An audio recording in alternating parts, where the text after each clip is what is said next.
আসসালামু আলাইকুম, welcome back to special cooking studio. আজ আমি আবারও চলে এসেছি মজার একটা রেসিপি নিয়ে, শীতকালীন সবজি দিয়ে ঝরঝরে সবজি পোলাও। আর এই সবজি পোলাওটা শুধু শীতকালীন সবজি দিয়ে তৈরি করতে হবে এমন কোনো কথাই নেই। যে কোনো সময় যে কোনো সবজি দিয়ে আপনারা এই শীতকালীন এই সবজি পোলাওটা তৈরি করে নিতে পারেন। আর আমি অনেকের কাছে জানতে পারছি সবজি পোলাওটা নাকি অনেকের ঝরঝরে হয় না ভাতটা। আর এই রেসিপিটা আমি রাখছি সবজি পোলাওটা কতটা ঝরঝরে করা যায় এরকম কিছু টিপস, এবং সাথে খুব সহজভাবে তৈরি করা যায়, কতটা সহজভাবে তৈরি করা যায় এই রেসিপিটা, তাই আজ আমি আপনাদেরকে দেখানোর চেষ্টা করছি। আর এই জন্য আমি সরাসরি চলে যাচ্ছি রান্নায়। চুলায় তুলে দিলাম একটা ফ্যানটাতে আমি এখানে ফ্যানটাকে হালকা শুকাই নিয়েছি। এরপর আমি এতে দিয়ে দিচ্ছি 1/3 কাপের মতো রান্নার রেগুলার তেল। তেলটা হালকা গরম হয়ে আসলে এতে আমি ব্যবহার করব ফোড়নের জন্য 3টা তেজপাতা চিড়ে 2 টুকরা করা, 4টা এলাচ, 4টা লবঙ্গ এবং 2টা মাদার চাচের ডালচিনির টুকরা আমি এখানে ফোড়নের জন্য ব্যবহার করব। আর তেলে আমি এই আস্ত মশলাগুলো দিয়ে দিলাম এবং একটু 1 মিনিটের মতো করে ভেজে নিলাম। হালকা একটা ফ্লেভার বের হওয়ার পরে এতে আমি দিয়ে দিব 1 টেবিল চামচের মতো রসুন বাটা আর 1 টেবিল চামচের মতো আদা বাটা। এগুলোকে আমি হালকা 10-20 সেকেন্ডের মতো করে ভেজে নিব, খুব বেশি ভেজে একদম লালচে করে ফেলবো না। এতে আমি দিয়ে দিব 1 কাপের মতো পেঁয়াজ কুচি। পেঁয়াজটাকে আমি হালকা ভেজে নিচ্ছি একটু 1 মিনিট 2 মিনিটের মতো করে। পেঁয়াজটা হালকা ভাজা হয়ে আসলে এতে আমি দিয়ে দেব কুচি করে রাখা কিছু পেঁয়াজের কলি। আর এই পেঁয়াজের কলিটাকেও আমি একটু ভেজে নিচ্ছি, হালকা একটু ভেজে নিচ্ছি, এতে করে একটা ভালো ফ্লেভার বের হয়। এরপর এতে আমি দিয়ে দিব আমার পছন্দ মতো কিছু সবজি, কিছু গাজর আর কিছু ফুলকপি আমি এখানে একটু ছোট কিউট কাট করে কেটে নিছি এবং এই সবজিগুলোকে দিয়ে দিলাম এবং এগুলোকে আমি 2-3 মিনিটের মতো করে একটু ভেজে নিব। যেহেতু সবজিগুলো একটু শক্ত টাইপের সবজি, এজন্য এগুলোকে আমি আগে ব্যবহার করছি ভাতের আগে। এগুলোকে আমি 2-3 মিনিটের মতো ভেজে নিয়ে নিয়েছি।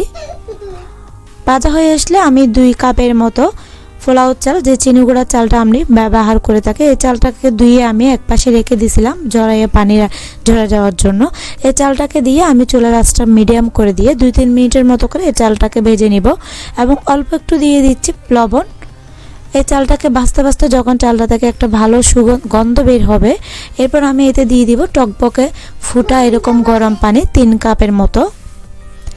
আর এক্ষেত্রে এটা হচ্ছে প্রধান টিপস, এই পোলাও ভাতটা রান্না করার সময় অবশ্যই আপনারা টকবকে ফুটে ওঠা এরকম গরম পানি ব্যবহার করবেন, এতে করে ভাতটা ঝরঝরে হয়। এরপর আমি এতে দিয়ে দিচ্ছি 1 কাপের মতো লিকুইড দুধ। আপনারা যদি দুধটা দিতে না চান তাহলে সরাসরি পানি দিয়ে দিবেন। আর পানির পরিমাণটা হচ্ছে যতটুকু চাল ব্যবহার করবেন এর ডাবল পানি আপনারা দিতে পারেন। 2 কাপ চাল হলে 4 কাপ পানি, 4 কাপ চাল হলে 8 কাপ পানি, এভাবে করে পানি দিয়ে দিবেন। আর এই ক্ষেত্রে আমি দিয়ে দিব কয়েকটা আস্ত কাঁচামরিচ, এগুলো দেখতেও ভালো লাগে এবং একটা ফ্লেভার বের হয়।